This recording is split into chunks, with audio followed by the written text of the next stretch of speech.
காங்கிரஸ் வந்து பெரும்பான்மையாக இருந்தது 1990க்கு முன்னால். 1990ல் காங்கிரஸ் டிஃபீட் பண்ணுறாரு லாலு பிரசாத் யாதவ்.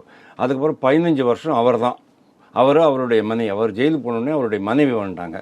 15 வருஷம் ஜங்கல் ராஜ், காட்டு தர்பார் அப்படின்னு நடத்திக்கிட்டு இருந்தாங்க. பயங்கரமான ஊழல் போயிட்டு இருந்தது.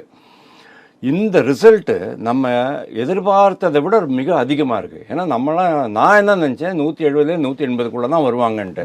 ஆனால் இது வந்து 200+ போகிறதுங்கிறது என்னால் இமேஜினே பண்ணிக்க முடியல. நான் வந்து உங்கள்கிட்ட சொன்னது என்ன, மகாராஷ்டிராவில் பிஜேபி, சிவசேனா, ஏக்நாத் ஷிண்டே, அஜித் பவாருடைய என்சிபி, இந்த 3 பேரும் எவ்வளோ வாங்குவாங்களோ அதை விட அதே மாதிரி வாங்குவாங்கன்னு நான் சொன்னேன். எப்படி வந்து மகாராஷ்டிரா ஒரு பக்கமாக வந்து சாஞ்சதோ அதே மாதிரி இருக்கும்னு சொன்னேன். அது உண்மை.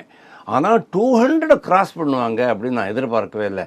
அதான் இப்போ அங்கே ஸ்லோகன் என்ன, அப்கி பார் 200 பார், 200க்கு மேலே அப்படிங்கிற மாதிரி ஒரு ஸ்லோகன் வந்துருச்சு. அப்கி பார் 400 பார்ன்ட்டு லாஸ்ட்டு பாராளுமன்றத்தில் நரேந்திர மோடி சொன்னார் பாருங்க. அது மாதிரி இப்போ அப்கி பார் 200 பார் அப்படின்ட்டு அவங்க ஆரம்பிச்சிட்டாங்க. எனக்கு என்ன ரொம்ப ஆச்சரியமாக இருக்குது அப்படின்னா, இந்த அளவுக்கு எப்படி அவங்க ஓட்டு கன்சாலிடேஷன் பண்ணாங்க அப்படிங்கிறது.